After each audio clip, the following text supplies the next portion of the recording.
मंगलवार व्रत कथा। एक समय की बात है, एक ब्राह्मण दंपति को कोई संतान नहीं थी, जिस कारण वह बहुत दुखी थे। एक समय ब्राह्मण वन में हनुमान जी की पूजा के लिए गए। वहाँ उसने पूजा के साथ महावीर जी से एक पुत्र की कामना की। घर पर उसकी स्त्री भी पुत्र की प्राप्ति के लिए मंगलवार का व्रत करती थी।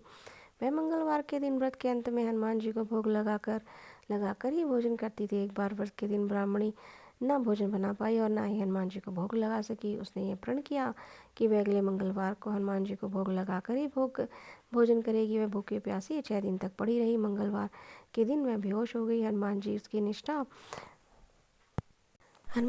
निष्ठा और लगन को देखकर प्रसन्न हुए। उन्होंने आशीर्वाद स्वरूप ब्राह्मणी को एक पुत्र दिया और कहा कि यह तुम्हारी बहुत सेवा करेगा। बालक को पाकर ब्राह्मणी अति प्रसन्न हुई। उसने बालक का नाम मंगल रखा। कुछ समय उपरांत जब ब्राह्मण घर आया तो बालक को देख पूछा कि वह कौन है। पत्नी बोली कि मंगलवार व्रत से प्रसन्न होकर हनुमान जी ने उसे यह बालक दिया है। ब्राह्मण को अपनी पत्नी की बात पर विश्वास नहीं हुआ। वह एक दिन मौका देखकर ब्राह्मण ने बालक को कुएं में गिरा दिया। घर पर लौटते हुए ब्राह्मणी ने पूछा कि मंगल कहाँ है। तभी पीछे से मंगल मुस्कुराता हुआ आ रहा था। उसे वापस देखकर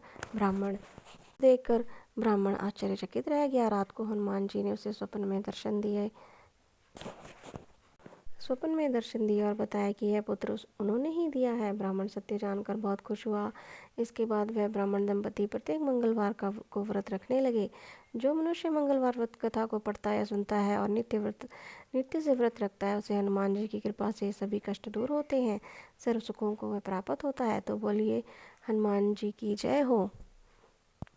तो ये थी मंगलवार व्रत कथा। अगर आपको मेरी कथा कहानी अच्छी लगती हैं तो प्लीज़ आप मेरे चैनल को लाइक शेयर सब्सक्राइब ज़रूर करें। ऐसी ही कथाएं सुनने के लिए धन्यवाद।